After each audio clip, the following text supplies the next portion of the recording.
जैसा कि पिछली वीडियो में हम सूरदास के पद नंबर 1 और 2 को समाप्त कर चुके थे, तो अब चलते हैं तीसरे पद की ओर। हमारे हरिहारिल की लकड़ी, मन क्रम वचन नंद नंदनूर, यह दृढ़ कर पकड़ी। जागत सोवत स्वप्न दिवस निस, कान्ह कान्ह जकरी।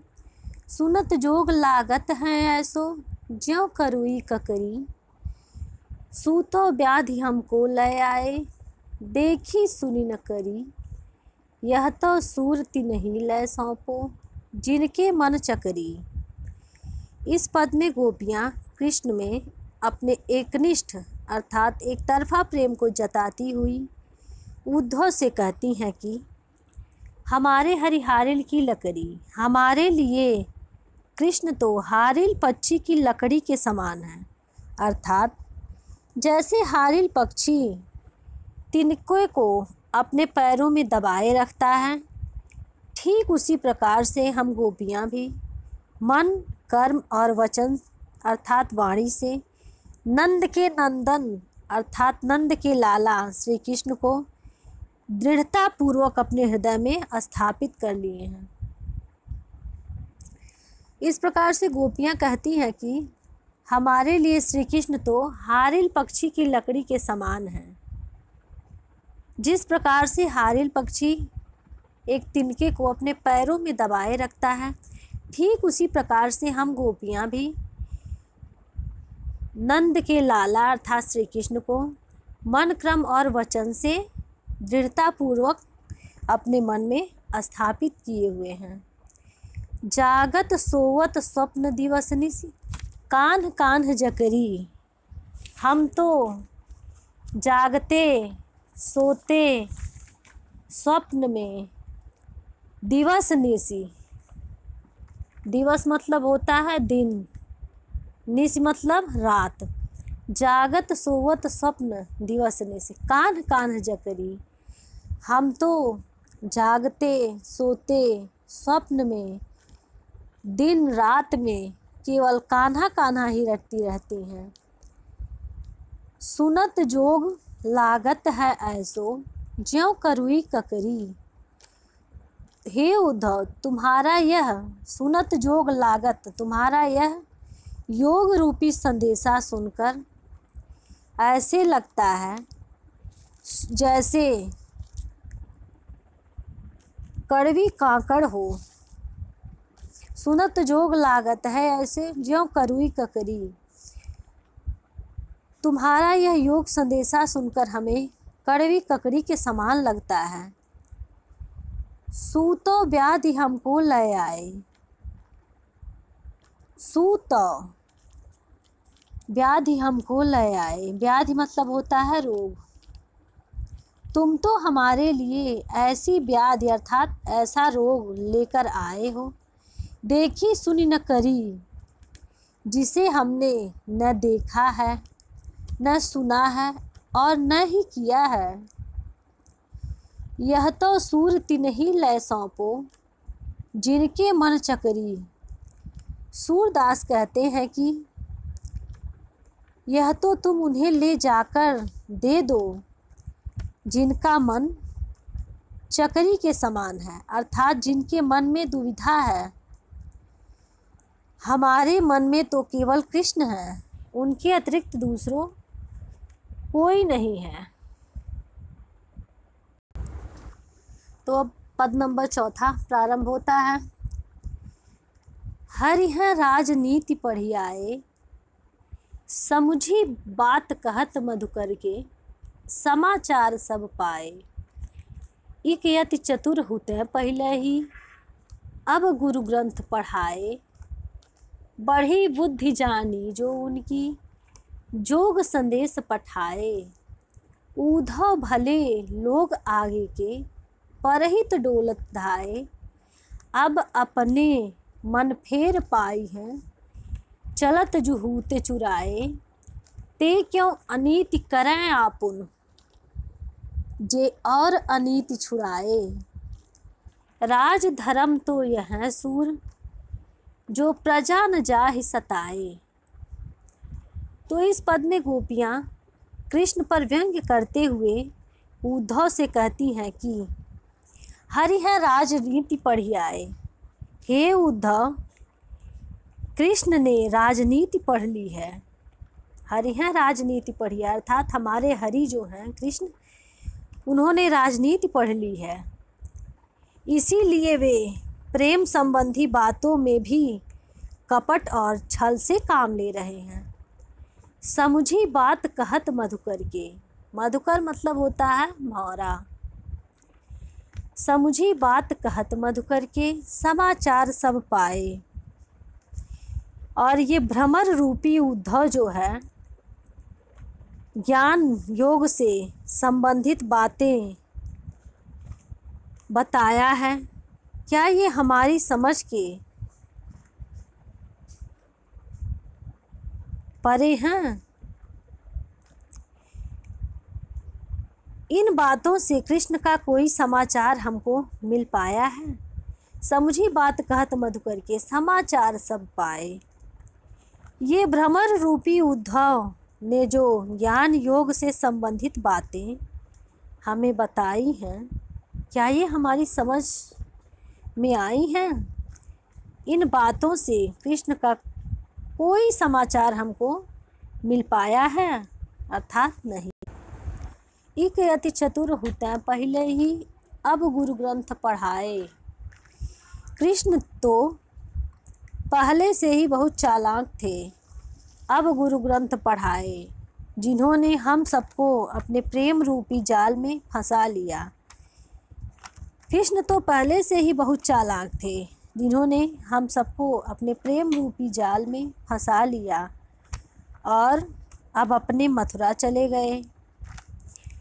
बढ़ी बुद्धि जानी जो उनकी बुद्धि तो बहुत बढ़ गई है। जोग संदेश पठाए, जो हम नारियों को योग का संदेशा भेजे हैं। उनकी बुद्धि तो बहुत बढ़ गई है, जो हम नारियों को योग का संदेशा भेजे हैं। उद्धव भले लोग आगे के, परहित डोलत धाये। हे उद्धव, पहले यहाँ के लोग बहुत ही सज्जन हुआ करते थे। उद्धव भले लोग आगे के, हे उद्धव, पहले यहाँ के लोग बहुत ही सज्जन, भले मतलब सज्जन हुआ करते थे। परहित डोलत धाये, जो दूसरों की भलाई के लिए भाग दौड़ करते थे। अब अपने मन फेर पाई हैं, चलत जुहूत चुराए। किंतु श्री कृष्ण ने तो हमसे अपना मन फेर लिया है और हमारा मन अपने साथ मथुरा लेकर चले गए हैं। उनसे भला नीतिपूर्ण कार्य की आशा कैसे की जा सकती है? अब अपने मन फेर पाई हैं, चलत जुहूत चुराए। श्री कृष्ण ने तो हमारा मन अपने साथ लेकर मथुरा चले गए हैं। उनसे भला नीतिपूर्ण कार्य की आशा कैसे की जा सकती है? ते क्यों अनीति करें आपुन। उनसे भला नीतिपूर्ण कार्य की आशा कैसे की जा सकती है? जे और अनीति छुड़ाए, जो अपने साथ अन्यायपूर्ण व्यवहार कर सकता है, वो भला दूसरों के अन्याय को क्या छुड़ाएगा? राज धर्म तो यह सूर, जो प्रजा न जाहि सताए। सूरदास कहते हैं कि राज धर्म तो यह सूर। सूरदास जी कहते हैं कि गोपियाँ कहती हैं कि राज धर्म तो यह, राजा का धर्म तो यही होता है, जो प्रजा न जाहि सताए, कि उसकी प्रजा पर कोई अत्याचार न हो।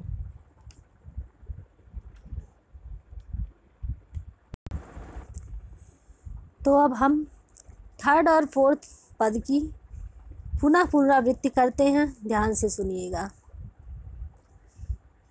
हमारे हरिहारिल की लकड़ी। इस पद में गोपियाँ कृष्ण में अपने एकनिष्ठ अर्थात एक तरफा प्रेम को जताती हुई उद्धव से कहती हैं कि हमारे हरिहारिल की लकड़ी, हमारे हरि तो हारिल की पक्षी की लकड़ी के समान हैं। अर्थात जैसे हारिल पक्षी तिनकों को अपने पैरों में दबाए रखता है, ठीक उसी प्रकार से हम गोपियाँ भी मन, कर्म और वचन से नंद के नंदन अर्थात नंद के लाला श्री कृष्ण को दृढ़तापूर्वक अपने हृदय में स्थापित कर लिए हैं। हमारे हरिहारिल की लकड़ी मन क्रम वचन नंद नंदन और यह दृढ़ कर पकड़ी। हमारे हरि तो हारिल पक्षी की लकड़ी के समान है।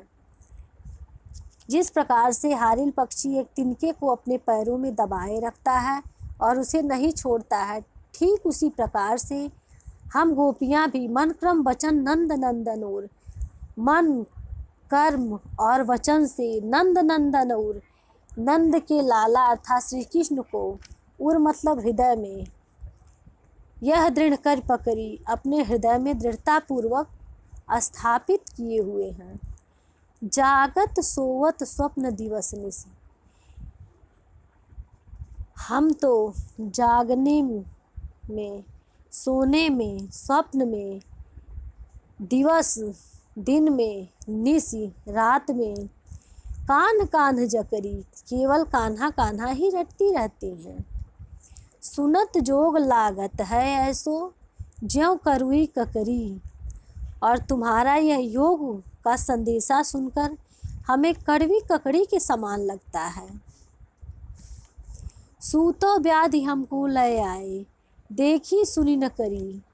हे उद्धव, तुम तो सूतो व्याधि, व्याधि मतलब होता है रोग, तुम तो हमारे लिए ऐसी व्याधि अर्थात रोग लेकर आए,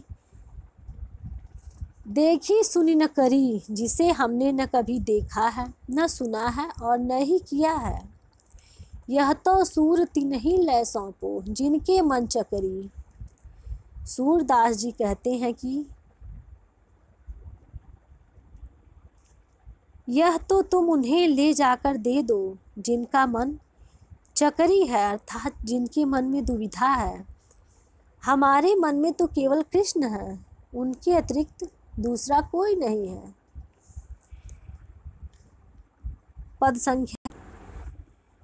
पद नंबर 4। हरि है राजनीति पढ़ी आए।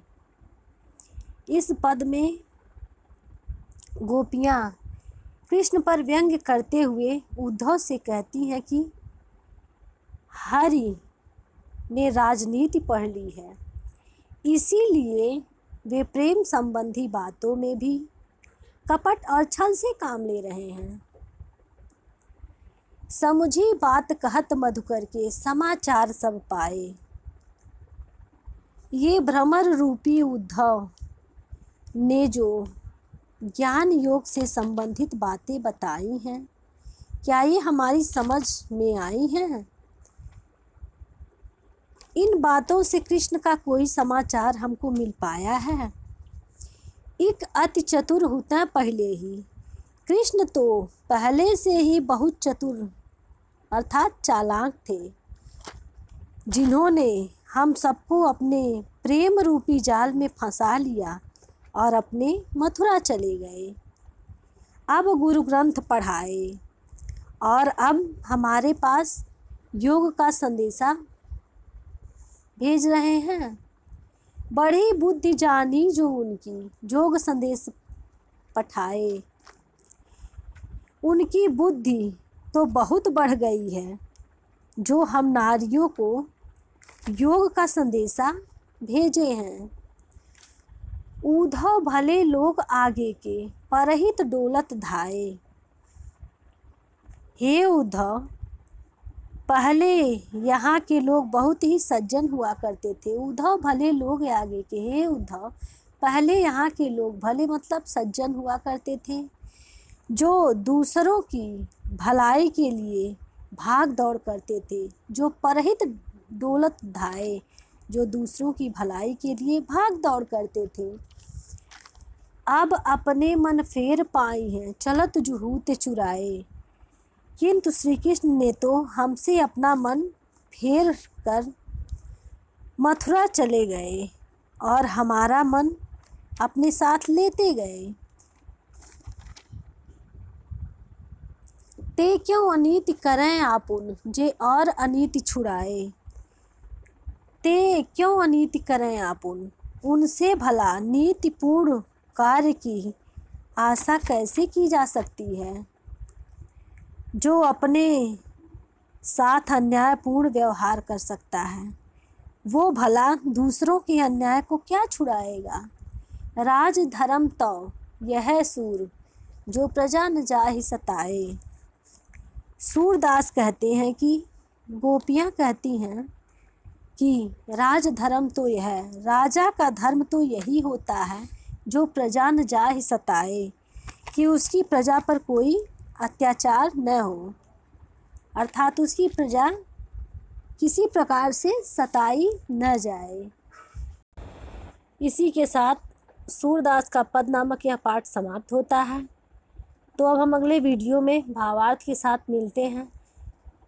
अगर कोई समस्या होगी तो आप नीचे कमेंट बॉक्स में कमेंट कर सकते हैं, अन्यथा हमारे व्हाट्सएप नंबर पर संपर्क कर सकते हैं। धन्यवाद।